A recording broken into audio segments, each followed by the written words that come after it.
தற்போதைய செய்தி கிருஷ்ணகிரி மாவட்டம் அருகே தமிழ்நாடு எல்லை பூங்குருத்தி கிராமத்தில் காட்டு யானை தாக்கியதில் விவசாயி ஒருவர் உயிரிழந்திருக்கிறார். மாடுகளை காட்டு யானை தாக்குவதை பார்த்து தடுக்கச் சென்றபோது சம்பவ இடத்திலேயே ஆனந்தன் உயிரிழந்ததாக தற்போது தகவல் வெளியாகியிருக்கிறது. இதனால் அவரது உறவினர்கள் போராட்டத்தில் ஈடுபட்டு வருகின்றனர்.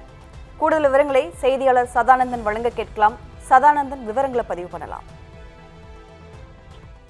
வணக்கம் கௌதமி. கிருஷ்ணகிரி மாவட்டத்தில் வேப்பனஹள்ளி அருகே ஆந்திர மாநில எல்லையோரம் இருக்கின்ற சிகரமானப்பள்ளி, தோட்டக்கணவாய், கே கொத்தூர், கீழ்புங்குருத்தி, மேல்புங்குருத்தி போன்ற கிராமங்களில் கடந்த ஒரு ஆண்டாக 6 காட்டு யானைகள் சுற்றி வருகிறது. விவசாயிகள் உற்பத்தி செய்யும் பயிர்களை சேதம் செய்யும் இந்த யானைகள் கூட்டத்தில் இருந்த பிரிந்த ஒற்றை யானை ஒன்று இதுவரை 5க்கும் மேற்பட்ட விவசாயிகளை தாக்கி கொண்டுள்ளது. இதனால் அச்சமடைந்த விவசாயிகள் காட்டு யானையை விரட்ட வேண்டும் என வலியுறுத்தி பல்வேறு போராட்டங்களை நடத்தி வருகிறார்கள்.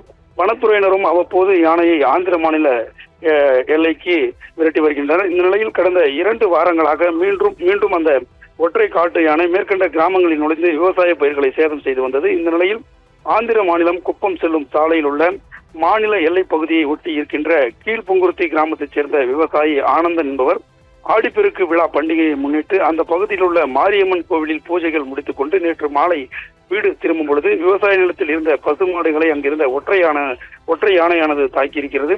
மாடுகளை யானை தாக்குவதை பார்த்த ஆனந்தன் அந்த ஒற்றை காட்டு யானையை விரட்ட முயன்றுள்ளார். அப்பொழுது அந்த காட்டு யானை ஆனந்தனையும் துரத்தி தாக்கியிருக்கிறது. இதில் ஆனந்தன் சம்பவ இடத்திலேயே உயிரிழந்திருக்கிறார். அதேபோல் பசுமாடு ஒன்றும் கன்று ஒன்றும் யானை தாக்கி உயிரிழந்திருக்கிறது.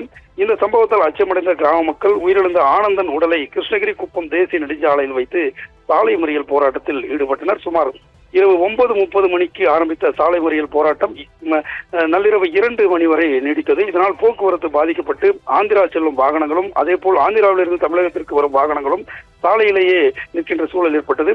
காட்டு யானையால் தொடர்ந்து பாதிக்கப்படுவதாகவும் யானை தாக்கி பலர் உயிரிழந்துள்ள நிலையில் மாவட்ட நிர்வாகம் அதேபோல் வனத்துறை யானையை விரட்ட நடவடிக்கை எடுக்கவில்லை எனவும் குற்றம் சாட்டினர். தகவல் அறிந்து சென்ற காவல்துறையினர் மற்றும் வட்டாட்சியர் ஆகியோர் பேச்சுவார்த்தை நடத்தினர். மேலும் கிருஷ்ணகிரி சட்டமன்ற தொகுதி எம்எல்ஏ முகுந்தன் அதேபோல் பர்கூர் சட்டமன்ற தொகுதி எம்எல்ஏ கோவிந்தராசன் உள்ளிட்டோரும் சம்பவ இடத்திற்கு சென்று போராட்டத்தில் ஈடுபட்டிருந்த பொதுமக்களிடம் பேச்சுவார்த்தையில் ஈடுபட்டனர். யானை ஊருக்குள் வராமல் தடுத்து கும்கி யானை மூலம் காட்டுக்குள் விரட்ட நடவடிக்கை எடுக்கப்படும் எனவும் அதேபோல் 3 கிலோமீட்டர் தூரத்திற்கு சோலார் மின்வேலி அமைக்கப்படும் எனவும் உறுதியளித்ததன் பேரில் 5 மணி நேரமாக போராடிய பொதுமக்கள் சாலை மறியலை கைவிட்டு கலைந்து சென்றனர்.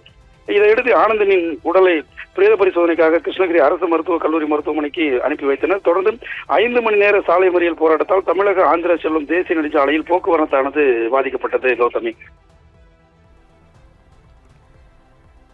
விவரங்களுக்கு நன்றி சதானந்தன்.